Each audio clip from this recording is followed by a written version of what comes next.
Father ಒಪ್ಕೊಳ್ಳೋಕೆ ಮುಂಚೆ real ಲೈಫಲ್ಲಿ father ಆಗಿದ್ದ? ಫಾದರ್ ಸಿನಿಮಾ ಒಪ್ಕೊಂಡ ಮೇಲೆ ಫಾದರ್ ಆಗಿತ್ತು. ಪ್ರಕಾಶ್ ರಾಜ್ ಸರ್ ಜೊತೆ ಒಂದು ಸ್ಕ್ರೀನಲ್ಲಿ ಬಂದೋದ್ರೆ ಸಾಕು ಅಂತ ಕಾಯುವಂಥ ಎಷ್ಟೋ ಜನ ಆರ್ಟಿಸ್ಟ್ಗಳಿದ್ದಾರೆ. ಸೊ ಈ ಸಿನಿಮಾದಲ್ಲಿ ನಿಮ್ಮ ತಂದೆ ಕ್ಯಾರೆಕ್ಟ್ರು ಅವರು ಈ ಥರ ಒಂದು ಪಾತ್ರ ಅವ್ರ ಜೊತೆ ಮಾಡೋಕ್ಕೆ ಖುಷಿ ಜಾಸ್ತಿ ಇದೆ. ಬಟ್ ರಿಯಲ್ ಲೈಫ್ಗೆ ತುಂಬ ಜನ ಕನೆಕ್ಟ್ ಆಗುತ್ತೆ. ಚೂಸ್ ಮಾಡಿದ್ರು ಅಂತ ನೀವು ಸೆಲೆಕ್ಟ್ ಮಾಡಿದ್ದ ಅಥವಾ ಹೇಗೆ ಅಂತ? ಮಿಲನ್ ಇಲ್ಲ ಚೆನ್ನಾಗಿರುತ್ತೆ ಮಾಡಿ ಅಂತ ಅವ್ರು ಸ್ವಲ್ಪ ಫೋರ್ಸ್ ಮಾಡ್ತಾರೆ. ನಾವೆಲ್ಲರೂ ಯಾವಾಗ ಎಕ್ಸ್ಪೆಕ್ಟ್ ಮಾಡ್ಬೋದು ನೆಕ್ಸ್ಟ್ ನಿಮ್ಮ ಡೈರೆಕ್ಷನ್ ಸಿನಿಮಾ? ಮಗು ಬಂದಮೇಲೆ ಒಂದು 6 ತಿಂಗಳಾದಮೇಲೆ ಪ್ಲಾನ್ ಸ್ಟಾರ್ಟ್ ಮಾಡೋಣ ಅಂತ ಪ್ಲಾನ್ ಮಾಡ್ತಾ ಇದ್ದೀವಿ. ಫಾದರ್ ಅನ್ನುವಂಥದ್ದು ಒಂದು ಸಿನಿಮಾ, ಬಹು ನಿರೀಕ್ಷಿತ ಸಿನಿಮಾ, ಇಡೀ ಪ್ಯಾನ್ ಇಂಡಿಯಾ ಹಿಂತಿರುಗಿ ನೋಡ್ತಾ ಇದೆ. ಇದರ ಹೀರೋ ಡಾರ್ಲಿಂಗ್ ಕೃಷ್ಣ ಅವರು ಸಾಕಷ್ಟು ಬ್ಲಾಕ್ ಬಸ್ಟರ್ ಹಿಟ್ ಸಿನಿಮಾಗಳನ್ನು ಕೊಟ್ಟಿದ್ದಾರೆ. ಸೊ ಫಾದರ್ ಸಿನಿಮಾದ ಬಗ್ಗೆ ಮಾತಾಡೋದಕ್ಕೆ ನನ್ನ ಜೊತೆ ಡಾರ್ಲಿಂಗ್ ಕೃಷ್ಣ ಸರ್ ಇದ್ದಾರೆ, ಅವ್ರನ್ನ ಮಾತಾಡ್ಸ್ತಾ ಹೋಗ್ತೀನಿ. ಹಾಯ್ ಸರ್, ನಮಸ್ತೆ. ನಮಸ್ತೆ ಮಾ, ಹೇಗಿದ್ದೀರಾ? ಚೆನ್ನಾಗಿದೆ. ಫಾದರ್ ಅಂದಾಕ್ಷಣ ಕೃಷ್ಣ ಸರ್ ಫಾದರ್ ಆಗ್ತಾ ಇದ್ದಾರೆ. ಸೊ ಫಾದರ್ ಸಿನಿಮಾ ಮಾಡ್ತಾ ಇದ್ದಾರೆ ಅಂತ. ಸೊ ಫಾದರ್ ಒಪ್ಕೊಳ್ಳೋಕೆ ಮುಂಚೆ ರಿಯಲ್ ಲೈಫಲ್ಲಿ ಫಾದರ್ ಆಗಿದ್ದ ಅಥವಾ ಫಾದರ್ ಒಪ್ಕೊಂಡ್ಮೇಲೆ ರಿಯಲ್ ಲೈಫಲ್ಲಿ ಫಾದರ್ ಆಗಿದ್ದ ಅಂತ? ಫಾದರ್ ಸಿನಿಮಾ ಒಪ್ಕೊಂಡ ಮೇಲೆ ಫಾದರ್ ಆಗಿತ್ತು. ಫಸ್ಟ್ ಸಿನಿಮಾ ಒಪ್ಕೊಂಡಿದ್ದು. ಫಾದರ್ ಸಿನಿಮಾ ಎಷ್ಟು ಕನೆಕ್ಟ್ ಆಗುತ್ತೆ ಹಾಗಾದ್ರೆ ರಿಯಲ್ ಲೈಫ್ಗೂ ಮತ್ತೆ ರಿಯಲ್ ಲೈಫ್ಗೂ ಈ ಫಾದರ್ ಎಷ್ಟು ಕನೆಕ್ಷನ್ ಇದೆ ಅಂತ? ಇಲ್ಲ ನನಗೆ ಫಸ್ಟು ಕತೆ ಒಪ್ಕೊಂಡಾಗ ಇನ್ನೂ ಫಾದರ್ ಅಂತ ಟೈಟ್ಲ್ ಏನು ಫಿಕ್ಸ್ ಆಗಿರಲಿಲ್ಲ. ಸೊ ಅದು ಆಮೇಲೆ ಫಿಕ್ಸ್ ಆಗಿದ್ದು. ಆ್ಯಂಡ್ ಎರಡು ಕೋಇನ್ಸಿಡೆನ್ಸು. ಬಟ್ ರಿಯಲ್ ಲೈಫ್ಗೆ ತುಂಬ ಜನ ಕನೆಕ್ಟ್ ಆಗುತ್ತೆ. ಅಂದರೆ ಕ್ಯಾರೆಕ್ಟರ್ ಆಗಿ ಕನೆಕ್ಟ್ ಆಗುತ್ತೆ. ಇದ್ರು ನಿಮಗೆ ಆ ಎಮೋಷನ್ಸ್ ಕನೆಕ್ಟ್ ಆಗುತ್ತೆ. ಸೊ ಎಲ್ರಿಗೂ ತಂದೆ ಅಂದರೆ ತುಂಬ ಇಷ್ಟ ಇರ್ತಾರೆ. ಎಲ್ರಿಗೂ ಮಕ್ಕಳು ತಂದೆ ಮಕ್ಕಳು ಅದೊಂದು ಬಾಂಡಿಂಗ್ ಪ್ರತಿಯೊಂದು ಮನೇಲಿರುತ್ತೆ. ಸೊ ಪ್ರತಿಯೊಬ್ಬರು ಅದನ್ನು ರಿಯಾಕ್ಟ್ ಮಾಡ್ಕೊಳ್ತಾರೆ. ನಿಧಿ ಅವರು ಇದನ್ನ ಕತೆ ಕೇಳಿದ್ದು ಯಾಕಂದ್ರೆ ಬಿಫೋರ್ ಮ್ಯಾರೇಜ್ ನಂಗೆ ಗೊತ್ತಿಲ್ಲ, ಆಫ್ಟರ್ ಮ್ಯಾರೇಜ್ ಕತೆ ಕೇಳೋದ್ರಲ್ಲಿ ಇನ್ವಾಲ್ವ್ಮೆಂಟ್ ತೋರಿಸ್ತಾರೆ ನಿಧಿಮಾ. ಸೊ ಈ ಕತೆ ಯಾಕೆ ಅವ್ರಿಗೆ ಅಷ್ಟೊಂದು ಇಷ್ಟ ಆಯಿತು? ಅವ್ರು ಚೂಸ್ ಮಾಡಿದ್ರು ಅಂತ ನೀವು ಸೆಲೆಕ್ಟ್ ಮಾಡಿದ್ದ ಅಥವಾ ಹೇಗೆ ಅಂತ? ಅಲ್ಲ, ಕತೆ ಕೇಳಿದಾಗ ಇಬ್ರಿಗೂ ಇಷ್ಟ ಆಗಿತ್ತು. ಇಬ್ಬರು ತುಂಬ ಇಷ್ಟಪಟ್ಟು ಇಬ್ಬರು ಖುಷಿಯಾಗಿದ್ವಿ, ಚೆನ್ನಾಗಿದೆ ಅಂತ ಅಂದ್ಕೊಂಡು. ಬಟ್ ಒಂದಷ್ಟು ಎಮೋಷನ್ಸು ಒಂದೆರಡು ಹೆವಿ ಆಗಿತ್ತು. ಅಂದರೆ ಅದು ಹೇಳೋಕ್ಕಾಗಲ್ಲ. ಅದು ಒಂದೆರಡು ವಿಷಯಗಳಿತ್ತು ಅದರಲ್ಲಿ. ಅದನ್ನು ಹಿಂಗೆ ಆಗುತ್ತಾ ಮಾಡ್ಬೋದಾ ಅಂತೆಲ್ಲ ಯೋಚನೆ ಮಾಡ್ತಿದ್ದಾಗ ಮಿಲನ್ ಇಲ್ಲ ಚೆನ್ನಾಗಿರುತ್ತೆ ಮಾಡಿ ಅಂತ ಅವ್ರು ಸ್ವಲ್ಪ ಫೋರ್ಸ್ ಮಾಡಿದ್ರು. ಆಮೇಲೆ ನಾನು ಚಂದ್ರು ಸರ್ಗೆ ಹೇಳಿದೆ, ಸರ್ ಕತೆ ತುಂಬ ಚೆನ್ನಾಗಿದೆ, ಬಟ್ ಒಂದೆರಡು ಮಾತ್ರ ನಾನು ತಲೆಯಲ್ಲಿ ಕೊರಿತಾ ಇದೆ. ಇಲ್ಲ ಸರ್, ನಿಮ್ಮ ಬೇಡ ನಾನು ಚೇಂಜ್ ಮಾಡ್ಬಿಡ್ತೀನಿ ಅಂದರು. ಇಲ್ಲ ಅದೇ ಮಾಡಿ, ಅದೇ ಅದು ಕೊರಿತಾ ಇದೆ ಅಂದರೆ ಅದೇ ಅಲ್ಲೇನೋ ಇದೆ ಅಂತ, ಅದನ್ನೇ ಮಾಡೋಣ ಸರ್ ಅಂತ ಆಮೇಲೆ ಕೃಷ್ಣ ಸರ್, ಪ್ರಕಾಶ್ ರಾಜ್ ಸರ್ ಜೊತೆ ಒಂದು ಸ್ಕ್ರೀನಲ್ಲಿ ಬಂದೋದ್ರೆ ಸಾಕು ಅಂತ ಕಾಯುವಂಥ ಎಷ್ಟೋ ಜನ ಆರ್ಟಿಸ್ಟ್ಗಳಿದ್ದಾರೆ. ಸೊ ಈ ಸಿನಿಮಾದಲ್ಲಿ ನಿಮ್ಮ ತಂದೆ ಕ್ಯಾರೆಕ್ಟ್ರು ಅವರು. ಸೊ ಎಷ್ಟು ಖುಷಿ ಇದೆ ಮತ್ತು ಎಷ್ಟು ಎಕ್ಸೈಟ್ಮೆಂಟ್ ಇದೆ, ಜೊತೆಗೆ ಎಷ್ಟು ಹೆಮ್ಮೆ ಇದೆ ಅವರೊಟ್ಟಿಗೆ ಕೆಲಸ ಮಾಡ್ತಿರ್ತಕ್ಕಂಥದ್ದು ಅಂತ? ಬರೀ ಆ್ಯಕ್ಟ್ ಅಂದರೆ ಪ್ರಕಾಶ್ ರಾಜ್ ಸರ್ ಜೊತೆ ಒಂದು ಸಿನಿಮಾದಲ್ಲಿ ಆ್ಯಕ್ಟ್ ಮಾಡಬೇಕು ಅನ್ನೋದಕ್ಕಿಂತ ಈ ಥರ ಒಂದು ಪಾತ್ರ ಅವ್ರ ಜೊತೆ ಮಾಡೋಕ್ಕೆ ಖುಷಿ ಜಾಸ್ತಿ ಇದೆ. ಯಾಕಂದರೆ ಒಂದು ತಂದೆ ಮಗನ ಬಾಂಡಿಂಗ್ ಸುಮ್ಮನೆ ಯಾವುದೋ ಒಂದು ಕಮರ್ಷಿಯಲ್ ಸಿನಿಮಾದಲ್ಲಿ ಹೋದ್ರು ಅನ್ನೋದಕ್ಕಿಂತ ಇದು ಒಂದು ಬಾಂಡಿಂಗ್ ಆಗ್ಬೋದು. ಆ ಕಥೆಯಲ್ಲಿ ತುಂಬ ವರ್ಷ ಉಳ್ಕೊಳ್ಳುತ್ತೆ ಎಲ್ಲರ ಜನಗಳ ಮನಸ್ಸಲ್ಲಿ. ಸೊ ಆ ಥರದೊಂದು ಪಾತ್ರ, ಆ ಥರದೊಂದು ಸಿನಿಮಾ ಇದೆ. ಆ್ಯಂಡ್ ಈ ಥರದೊಂದು ಸಿನಿಮಾ ಸಿಕ್ಕಿರೋದಕ್ಕೆ ನಂಗೆ ಅದೃಷ್ಟ. ಆ್ಯಂಡ್ ಪ್ರಕಾಶ್ ರಾಜ್ ಸರ್ ಜೊತೆ ಮಾಡ್ತಿರೋದು ಇನ್ನೂ ಖುಷಿ. ಜೋ ಪಾತ್ರ ಏನು ಇದರಲ್ಲಿ? ಲವ್ ಮಾಕ್ಟೇಲ್ ನಂತರ ನಿಮ್ಮ ಅವರ ಕಾಂಬಿನೇಷನ್ ಅಗೇನ್ ನಾವು ಬೇರೆ ಸಿನಿಮಾದಲ್ಲಿ ನೋಡಬೇಕು ಅಂತ ಎಕ್ಸ್ಪೆಕ್ಟ್ ಮಾಡಿದ್ವಿ. ಸೊ ಇಲ್ಲಿ ಅವ್ರ ತೊಡೆ ಮೇಲೆ ಮಗು ಕೂರಿಸ್ಕೊಂಡಿದ್ದನ್ನ ನೋಡಿದ್ರೆ ಸುದ್ದಿಗೋಷ್ಠಿಯಲ್ಲಿ ಬೇರೆ ಥರದ ತಾಯಿ ಪಾತ್ರ ಅನ್ಸೋಕೆ ಶುರುವಾಗುತ್ತೆ. ಸೊ ಯಾವ ಥರ ಇದೆ ನಿಮ್ಮ ಅವರ ಕೆಮಿಸ್ಟ್ರಿ ಮತ್ತು ಯಾವ ಥರ ಸೀಕ್ವೆನ್ಸ್ಗಳನ್ನ ನಾವು ಎಕ್ಸ್ಪೆಕ್ಟ್ ಮಾಡ್ಬೋದು ಅಂತ ಅಮೃತ ಮತ್ತು ನಿಮ್ಮ ಕಾಂಬಿನೇಷನ್? ಅದು ಹಸ್ಬೆಂಡ್ ಆ್ಯಂಡ್ ವೈಫ್ಗೆ ಪ್ಲೇ ಮಾಡ್ತಾ ಇದ್ದೀವಿ. ಆ್ಯಂಡ್ ಇದೊಂದು ಬೇರೆ ಅಂದರೆ ಜೋ ಪಾತ್ರಕ್ಕೂ ಇದಕ್ಕೂ ತುಂಬ ಕಂಪ್ಲೀಟ್ಲಿ ಡಿಫ್ರೆಂಟ್ ಇದೆ. ಇದೊಂದು ತುಂಬ ಲೋವರ್ ಮಿಡಲ್ ಕ್ಲಾಸ್ ಫ್ಯಾಮಿಲಿ ಇದು. ಆ್ಯಂಡ್ ಅದೆಲ್ಲ ಜೋ ಅಲ್ಲಿ ಬಂದು ನಿಮಗೊಂದು ಹೈಫೈ ಹುಡುಗಿ. ಸೊ ಇದು ತುಂಬ ಲೋವರ್ ಮಿಡಲ್ ಕ್ಲಾಸ್ ಫ್ಯಾಮಿಲಿ. ಅಲ್ಲಿ ಏನೇನಿರುತ್ತೆ ಒಂದು ಮಜಾ ಇದೆ, ತುಂಬ ಮಜಾ ಇದೆ. ಆ್ಯಂಡ್ ಅವರೇ ಮಾಡಬೇಕು ಅಂತ ನಾನು ಮಿಲನ ತುಂಬ ಫೋರ್ಸ್ ಮಾಡಿ ಡೈರೆಕ್ಟ್ರಿಗೆ ಮತ್ತು ಪ್ರೊಡ್ಯೂಸರ್ಗೆ ಫೋರ್ಸ್ ಮಾಡಿ ಹಾಕ್ಸಿರೋದು. ಆಮೇಲೆ ಫಿಲಮ್ ಶೂಟ್ ಸ್ಟಾರ್ಟ್ ಆದಮೇಲೆ ಹೇಳಿದ್ರು, ಸರ್ ಗೊತ್ತಾಯ್ತು ಈಗ ಏನಕ್ಕೆ ನೀವು ಅವ್ರನ್ನೇ ಬೇಕು ಅಂತ ಇದ್ದಾರೆ, ಅಷ್ಟು ಚೆನ್ನಾಗಿ ಒಗ್ಗುತ್ತೆ ಅವ್ರಿಗೆ. ನಾವು ಮರಿ ನಿಧಿಮಾನ ಯಾವಾಗ ಎಕ್ಸ್ಪೆಕ್ಟ್ ಮಾಡ್ಬೋದು ಅಥವಾ ಮರಿ ಕೃಷ್ಣನ ಯಾವಾಗ ಎಕ್ಸ್ಪೆಕ್ಟ್ ಮಾಡ್ಬೋದು ಗೊತ್ತಿಲ್ಲ. ಪ್ರೋಸೆಸ್ ಹೆಂಗಿದೆ ಅಂತ, ಹೇಗಿದ್ದಾರೆ ನಿಧಿ ಅಂತ? ಆರಾಮಾಗಿದ್ದಾರೆ. ಆಗಸ್ಟ್ ಎಂಡ್ ಅಥವಾ ಸೆಪ್ಟೆಂಬರ್ ಫಸ್ಟ್ ವೀಕ್. ಸೊ ಈ ಟೈಮಲ್ಲಿ ಹಾಕ್ಬೋದು ಅಂತ ಹೇಳಿದ್ದಾರೆ. ಸರ್, ಮೊದಲನೇ ಮಗು ಅಂದಾಗ ಸಾಕಷ್ಟು ನಿರೀಕ್ಷೆಗಳಿರುತ್ತೆ. ಸೊ ತುಂಬ ಟೈಮ್ ಕೊಡಬೇಕಾಗತ್ತೆ. ಈ ಟೈಮಲ್ಲಿ ಈ ಥರ ಸಿನಿಮಾ ಒಪ್ಕೊಂಡಿದ್ದೀರಾ, ಒಂದೇ ಶೆಡ್ಯೂಲಲ್ಲಿ ಶೂಟಿಂಗ್ ನಡೀತಾ ಇದೆ. ಸೊ ಮೇಡಮ್ ಮನೇಲಿರ್ತಾರೆ. ಸೊ ಟೈಮ್ ಹೆಂಗೆ ಕೊಡ್ತಿದ್ದೀರಾ, ಹೆಂಗೆ ಅವ್ರನ್ನ ಕನ್ವಿನ್ಸ್ ಮಾಡ್ತಿದ್ದೀರಾ ಅಂತ? ಜೊತೆಗೆ ಇರಬೇಕು ಅಂತ ಎಲ್ಲ ಹೆಣ್ಮಕ್ಳು ಬಯಸ್ತಾರೆ ಈ ಟೈಮಲ್ಲಿ ಎಸ್ಪೆಷಲಿ. ಅದೇ ಫಸ್ಟ್ 7 months ನಾನು ಅಲ್ಲಿ ಜೊತೆಲೇ ಇದ್ದೆ. ನಾನು ಶೂಟೇ ಮಾಡಿಲ್ಲ. ಈಗ ಬಂದಿರೋ ಶೂಟಿಂಗಿಗೆ. ಈಗ ಅವ್ರ ಮನೆಗೆ ಹೋಗಿದ್ದಾರೆ ಒಂದು ತಿಂಗಳು. ಸೊ ನಾನು ಇನ್ ಬಿಟ್ವೀನ್ ಶೂಟ್ ಮಧ್ಯೆ ಒಂದೊಂದು ದಿನ ಮನೆಗೆ ಹೋಗಿ ಬರ್ತಿದ್ದೀನಿ. ಲವ್ ಮಾಕ್ಟೇಲ್ 3 ಸಿನಿಮಾ ಮಾಡ್ತೀವಿ ಅಂತ ನೀವು ಹೇಳಿದ್ರಿಂದ ಅವತ್ತಿಂದನೂ ಇಲ್ಲಿ ತನಕ ಕಾಯ್ತಾನೆ ಇದ್ದಾರೆ ಫ್ಯಾನ್ಸು ಯಾವಾಗ ಮಾಡ್ಬೋದು ಅಂತ. ನಿಮ್ಮ ಡೈರೆಕ್ಷನ್ನಲ್ಲಿ ಬ್ಲಾಕ್ ಬಸ್ಟರ್ ಹಿಟ್ ಸಿನಿಮಾಗಳು ಬಂದಿದ್ದರಿಂದ ಎಕ್ಸ್ಪೆಕ್ಟೇಷನ್ ಇದ್ದೇ ಇದೆ. ಅದು ಲವ್ ಮಾಕ್ಟೇಲ್ 3ನ ಅಥವಾ ಬೇರೆ ಸಿನಿಮಾನ ಅಂತ ನಾವೆಲ್ಲರೂ ಯಾವಾಗ ಎಕ್ಸ್ಪೆಕ್ಟ್ ಮಾಡ್ಬೋದು ನೆಕ್ಸ್ಟ್ ನಿಮ್ಮ ಡೈರೆಕ್ಷನ್ ಸಿನಿಮಾ? ನೆಕ್ಸ್ಟ್ ಇಯರ್ ಅಂದರೆ ಒಂದು ಮಗು ಬಂದಮೇಲೆ ಒಂದು 6 ತಿಂಗಳಾದಮೇಲೆ ಪ್ಲ್ಯಾನ್ ಸ್ಟಾರ್ಟ್ ಮಾಡೋಣ ಅಂತ ಪ್ಲ್ಯಾನ್ ಮಾಡ್ತಾಯಿದ್ವಿ. ಅವ್ರದ್ದು ಸ್ವಲ್ಪ ಒಂದು 6 ಮಂತ್ಸ್ ರೆಸ್ಟ್ ಬೇಕಲ್ಲ, ಸೊ ಅದನ್ನು ಅವರೇ ಓಡಾಡಬೇಕಲ್ಲ ಅಲ್ಲ, ಸೊ ಪ್ರೊಡಕ್ಷನ್ ಎಲ್ಲ ನೋಡ್ಕೊಳ್ಳೋದಕ್ಕೆ.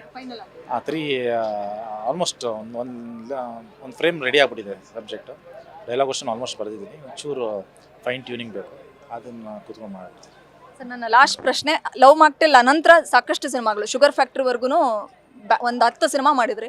ಸೊ ತುಂಬ ಡಿಮ್ಯಾಂಡಿಂಗ್ ಕ್ರಿಯೇಟ್ ಆಗಿದೆ. ಸೊ ಈ ಸಿನಿಮಾ ಯಾಕಂದರೆ ಇದೊಂದು ಪ್ಯಾನ್ ಇಂಡಿಯಾ ಸಿನಿಮಾ ಆಗಿರೋದ್ರಿಂದ ನಿಮ್ಮ ರೆಮ್ಯುನರೇಷನ್ ಜಾಸ್ತಿ ಆಗಿರುತ್ತೆ. ಸೊ ಡಿಮ್ಯಾಂಡ್ ಕ್ರಿಯೇಟ್ ಆಗಿರೋದ್ರಿಂದ ಹೇಳ್ತಾ ಇದ್ದೀನಿ. ಸೊ ಹೈಯೆಸ್ಟ್ ಬಜೆಟ್ ಸಿನಿಮಾ ಇದೇನಾ ನಿಮ್ಮ ಕರಿಯರಲ್ಲಿ, ಅಥವಾ ಹೈಯೆಸ್ಟ್ ಸಂಭಾವನೆ ತಗೊಂಡಿರುವಂಥ ಸಿನಿಮಾ ಇದೇನಾ, ಅಥವಾ ಬೇರೆ ಯಾವುದಾದ್ರೂ ಇದೆಯಾ? ಹಂಗೇನಿಲ್ಲ, ರೆಗ್ಯುಲರ್ ಇದೆ. ಹೈಯೆಸ್ಟ್ ಬಜೆಟ್ ಗೊತ್ತಿಲ್ಲ ಇನ್ನೂ ಎಷ್ಟೆಷ್ಟು ಆಗುತ್ತೆ ಅಂತ ನೋಡೋಣ. ಈಗ ಯಾಕಂದರೆ ಇನ್ನೂ ನನ್ನ ಬಜೆಟ್ ವೈಸ್ ಇನ್ನೂ ಇದು ಮಾಡ್ತಾರೆ ಅನ್ನೋದು ಗೊತ್ತಿಲ್ಲ. ಸೊ ಬಜೆಟ್ ವೈಸ್ ಏನಾಗ್ತಾರೆ ಅನ್ನೋಕ್ಕಿಂತ ಅದನ್ನು ಆಡಿಯನ್ಸ್ಗೆ ಎಷ್ಟು, ಈಗ ಆಡಿಯನ್ಸ್ಗೆ ಅದು ಬೇಡ. ಸೊ ನಾನು ಎಷ್ಟು ತೊಗೊಂಡೆ ಅವ್ರಿಗೆ ಬೇಡ, ಅಥವಾ ಸಿನಿಮಾಗೆ ಎಷ್ಟು ಆಗ್ತೀವಿ ಅವ್ರಿಗೆ ಬೇಡ, ಅವ್ರು ಬೇಕಾದ್ರೆ ಒಳ್ಳೆ ಸಿನಿಮಾ. ಸೊ ಆ ಒಳ್ಳೆ ಸಿನಿಮಾ ಕೊಡೋ ಪ್ರಯತ್ನ ಅಂತೂ ಡೆಫಿನೆಟ್ಲಿ ಮಾಡ್ತಾರೆ.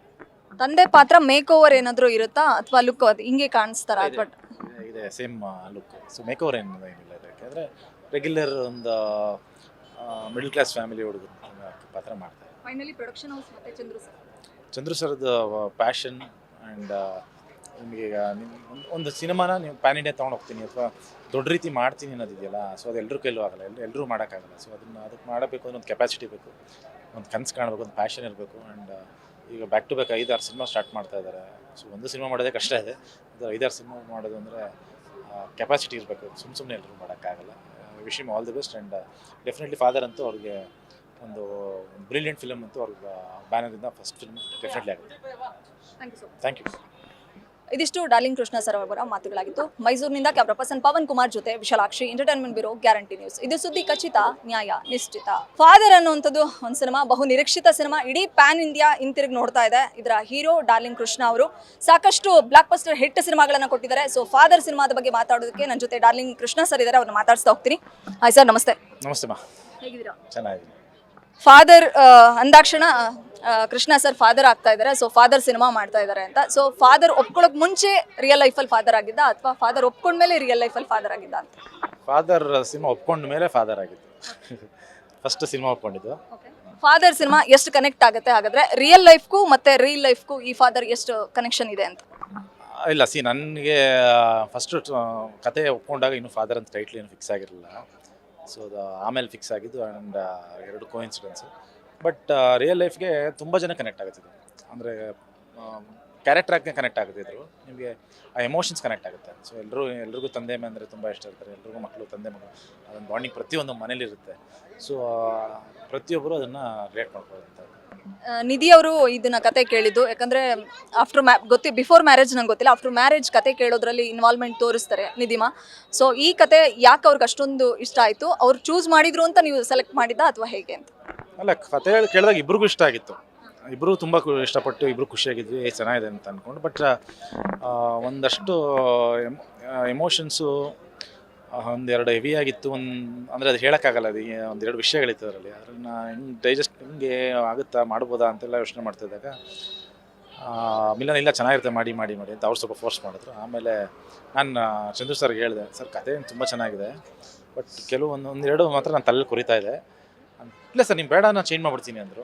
ಇಲ್ಲ ಇಲ್ಲ ಇಲ್ಲ, ಅದೇ ಮಾಡಿ, ಅದೇ ಅದು ಕೊರಿತಾ ಇದೆ ಅಂದರೆ ಅದೇ ಅಲ್ಲೇನೋ ಇದೆ ಅಂತ, ಅದನ್ನೇ ಮಾಡೋಣ ಸರ್ ಅಂತ ಆಮೇಲೆ ಕೃಷ್ಣ ಸರ್ ಪ್ರಕಾಶ್ ರಾಜ್ ಸರ್ ಜೊತೆ ಒಂದು ಸ್ಕ್ರೀನಲ್ಲಿ ಬಂದೋದ್ರೆ ಸಾಕು ಅಂತ ಕಾಯುವಂಥ ಎಷ್ಟೋ ಜನ ಆರ್ಟಿಸ್ಟ್ಗಳಿದ್ದಾರೆ. ಸೊ ಈ ಸಿನಿಮಾದಲ್ಲಿ ನಿಮ್ಮ ತಂದೆ ಕ್ಯಾರೆಕ್ಟ್ರು ಅವರು, ಸೊ ಎಷ್ಟು ಖುಷಿ ಇದೆ ಮತ್ತು ಎಷ್ಟು ಎಕ್ಸೈಟ್ಮೆಂಟ್ ಇದೆ, ಜೊತೆಗೆ ಎಷ್ಟು ಹೆಮ್ಮೆ ಇದೆ ಅವರೊಟ್ಟಿಗೆ ಕೆಲಸ ಮಾಡ್ತಿರ್ತಕ್ಕಂಥದ್ದು ಅಂತ? ಬರೀ ಆ್ಯಕ್ಟ್ ಅಂದರೆ ಪ್ರಕಾಶ್ ರಾಜ್ ಸರ್ ಜೊತೆ ಒಂದು ಸಿನಿಮಾದಲ್ಲಿ ಆ್ಯಕ್ಟ್ ಮಾಡಬೇಕು ಅನ್ನೋದಕ್ಕಿಂತ ಈ ಥರ ಒಂದು ಪಾತ್ರ ಅವ್ರ ಜೊತೆ ಮಾಡೋಕ್ಕೆ ಖುಷಿ ಜಾಸ್ತಿ ಇದೆ. ಯಾಕಂದರೆ ಒಂದು ತಂದೆ ಮಗ ನಾವು ಬಾಂಡಿಂಗ್, ಸುಮ್ಮನೆ ಯಾವುದೋ ಒಂದು ಕಮರ್ಷಿಯಲ್ ಸಿನಿಮಾದಲ್ಲಿ ಹೋದ್ರು ಅನ್ನೋದಕ್ಕಿಂತ ಇದು ಒಂದು ಆ ಬಾಂಡಿಂಗ್ ಆಗ್ಬೋದು. ಆ ಕಥೆಯಲ್ಲಿ ತುಂಬ ವರ್ಷ ಉಳ್ಕೊಳ್ಳುತ್ತೆ ಎಲ್ಲರ ಜನಗಳ ಮನಸ್ಸಲ್ಲಿ. ಸೊ ಆ ಥರದೊಂದು ಪಾತ್ರ, ಆ ಥರದೊಂದು ಸಿನಿಮಾ ಇದೆ. ಆ್ಯಂಡ್ ಈ ಥರದೊಂದು ಸಿನಿಮಾ ಸಿಕ್ಕಿರೋದಕ್ಕೆ ನಂಗೆ ಅದೃಷ್ಟ. ಆ್ಯಂಡ್ ಪ್ರಕಾಶ್ ರಾಜ್ ಜೊತೆ ಮಾಡ್ತಿರೋದು ಇನ್ನೂ ಖುಷಿ. ಜೋ ಪಾತ್ರ ಏನು ಇದರಲ್ಲಿ ಲವ್ ಮಾಕ್ಟೆಲ್ ನಂತರ ನಿಮ್ಮ ಅವರ ಕಾಂಬಿನೇಷನ್ ಅಗೇನ್ ನಾವು ಬೇರೆ ಸಿನಿಮಾದಲ್ಲಿ ನೋಡಬೇಕು ಅಂತ ಎಕ್ಸ್ಪೆಕ್ಟ್ ಮಾಡಿದ್ವಿ. ಸೊ ಇಲ್ಲಿ ಅವ್ರ ತೊಡೆ ಮೇಲೆ ಮಗು ಕೂರಿಸ್ಕೊಂಡಿದ್ದನ್ನ ನೋಡಿದ್ರೆ ಸುದ್ದಿಗೋಷ್ಠಿಲಿ ಬೇರೆ ಥರದ ತಾಯಿ ಪಾತ್ರ ಅನ್ಸೋಕೆ ಶುರು ಆಗುತ್ತೆ. ಸೊ ಯಾವ ಥರ ಇದೆ ನಿಮ್ಮ ಅವರ ಕೆಮಿಸ್ಟ್ರಿ ಮತ್ತು ಯಾವ ಥರ ಸೀಕ್ವೆನ್ಸ್ಗಳನ್ನ ನಾವು ಎಕ್ಸ್ಪೆಕ್ಟ್ ಮಾಡ್ಬೋದು ಅಂತ ಅಮೃತ ಮತ್ತು ನಿಮ್ಮ ಕಾಂಬಿನೇಷನ್? ಅದು ಹಸ್ಬೆಂಡ್ ಆ್ಯಂಡ್ ವೈಫ್ ಪ್ಲೇ ಮಾಡ್ತಾ ಇದ್ದೀವಿ. ಆ್ಯಂಡ್ ಇದೊಂದು ಬೇರೆ ಅಂದರೆ ಜೋ ಪಾತ್ರಕ್ಕೂ ಇದಕ್ಕೂ ತುಂಬ ಕಂಪ್ಲೀಟ್ಲಿ ಡಿಫ್ರೆಂಟ್ ಇದೆ. ಇದೊಂದು ತುಂಬ ಲೋವರ್ ಮಿಡಲ್ ಕ್ಲಾಸ್ ಫ್ಯಾಮಿಲಿ ಇದು. ಆ್ಯಂಡ್ ಅದೆಲ್ಲ ಜೋ ಅಲ್ಲಿ ಬಂದು ನಿಮ್ಗೊಂದು ಹೈಫೈ ಹುಡುಗಿ. ಸೊ ಇದು ತುಂಬ ಲೋವರ್ ಮಿಡಲ್ ಕ್ಲಾಸ್ ಫ್ಯಾಮಿಲಿ, ಅಲ್ಲಿ ಏನೇನಿರುತ್ತೆ ಒಂದು ಮಜಾ ಇದೆ, ತುಂಬ ಮಜಾ ಇದೆ. ಆ್ಯಂಡ್ ಅವರೇ ಮಾಡಬೇಕು ಅಂತ ನಾನು ಮಿಲನ ತುಂಬ ಫೋರ್ಸ್ ಮಾಡಿ ಡೈರೆಕ್ಟ್ರಿಗೆ ಮತ್ತು ಪ್ರೊಡ್ಯೂಸರ್ಗೆ ಫೋರ್ಸ್ ಮಾಡಿ ಹಾಕ್ಸಿರೋದು. ಆಮೇಲೆ ಫಿಲಮ್ ಶೂಟ್ ಸ್ಟಾರ್ಟ್ ಆದಮೇಲೆ ಹೇಳಿದ್ರು, ಸರ್ ಗೊತ್ತಾಯ್ತು ಈಗ ಏನಕ್ಕೆ ನೀವು ಅವ್ರನ್ನೇ ಬೇಕು ಅಂತ ಇದ್ದಾರೆ, ಅಷ್ಟು ಚೆನ್ನಾಗಿ ಒಗ್ಗುತ್ತೆ ಅವ್ರಿಗೆ. ನಾವು ಮರಿ ನಿಧಿಮಾನ ಯಾವಾಗ ಎಕ್ಸ್ಪೆಕ್ಟ್ ಮಾಡ್ಬೋದು ಅಥವಾ ಮರಿ ಕೃಷ್ಣನ ಯಾವಾಗ ಎಕ್ಸ್ಪೆಕ್ಟ್ ಮಾಡ್ಬೋದು ಗೊತ್ತಿಲ್ಲ. ಪ್ರೋಸೆಸ್ ಹೆಂಗಿದೆ ಅಂತ, ಹೇಗಿದ್ದಾರೆ ನಿಧಿ ಅಂತ? ಆರಾಮಾಗಿದ್ದಾರೆ.